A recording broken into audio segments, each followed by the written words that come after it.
तर सर्व शेतकऱ्याला सांगू इच्छितो, ज्यांची तूर काढणं चालू आहे त्यांनी काय करायचं, म्हणजे 2 जानेवारी 2 जानेवारी 2024 तुम्ही तुमची तूर किंवा कांदा काढून झाकून ठेवा.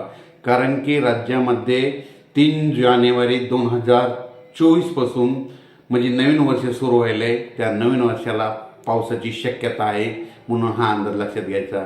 3 जानेवारी ते जवळपास 6-7 जानेवारीपर्यंत राज्यामध्ये पावसाळी वातावरण राहणार आहे, म्हणून ही अंदाज लक्षात घ्यायचा. म्हणून हा अंदाज खास करून एक पूर्वकल्पना म्हणून देत आहे. मग तो पाऊस विदर्भ आणि खरं तर बघितलं तर विदर्भ आणि मराठवाड्यातल्या शेतकऱ्याचं आता तुरीचं पीक काढणी झालेलं आहे. तसेच उत्तर महाराष्ट्रातल्या शेतकऱ्याचा कांदा देखील काढणी चालू आहे. त्याच्यामुळे हे खास करून हे अंदाज त्यांनी लक्षात घ्यावा.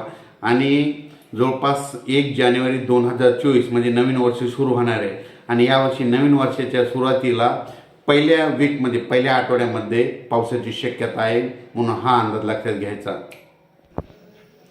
परत एक सूचना की राज्यामध्ये काय झालं, आता म्हणजे 2023 आता संपत यायला आहे आणि 2024 लागत असताना राज्यामध्ये काय झालं की जवळपास म्हणजे आता हरभरा पीक आहे शेतकऱ्याचे पहिल्यांदा हरभरा पेरला होता आणि त्याच्यानंतर आता जर पाऊस पडला तर त्याला मर लागू शकते. म्हणून एक माहीत असं म्हणून सांगतो, स्वतः एक शेतकरी या नात्याने सांगतो, जर समजा 3 जानेवारीचा पाऊस पडला तर तुम्ही काय करा, त्याला युरिया फेकल्याच्या नंतर तुमची ती